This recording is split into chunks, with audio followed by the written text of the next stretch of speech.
What Freddie Mercury's famous, outrageous, parties were like at his Kensington home.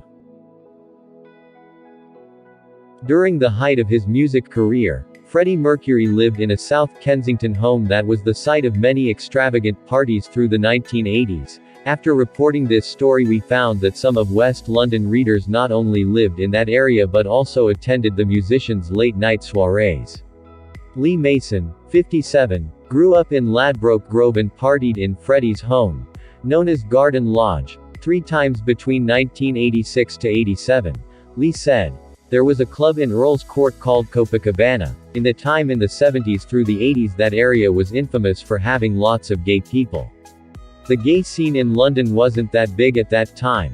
I used to hang out there with some friends on Saturdays and I got invited to a party there Garden Lodge through a mutual friend. Freddie's former home in South Kensington, now inhabited by his former partner Mary Austin, is known for its towering walls making it difficult to see much of the festivities from the road. Residents who lived on his road in the 1980s, though, described seeing drag queens going into the star's home."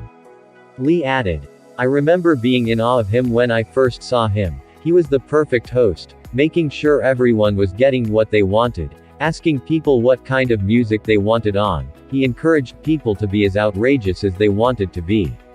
It was like a festival." Lee described attending these parties as a wide-eyed, 24-year-old from Ladbroke Grove and being taken aback by the gravity of where he'd found himself. It was a real mix of people and full of laughter.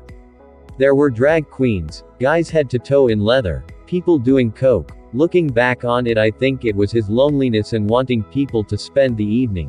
It didn't seem to be full of celebs, it just seemed to be more creative types and mixed with some locals from down the road, which was interesting."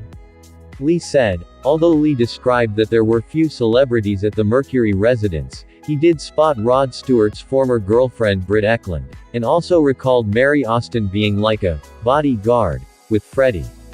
On the house's interior, Lee said, "The house was interesting. It was very antique and sumptuous with lovely sofas everywhere. It had lots of art inside as well." Philip Mullett, also a member of the Kensington community, worked for a firm that did work on the inside of Freddie's Kensington home. He said the Queen frontman gave them all tickets to his Wembley Arena show. Another member of the Kensington community, Mark Lee, worked as a delivery driver for a deli and frequently delivered to Garden Lodge. Lee shared that the parties unfortunately only lasted 6 months before Freddie moved to Berlin. Thank you for watching. Don't forget to subscribe, like, share, comments.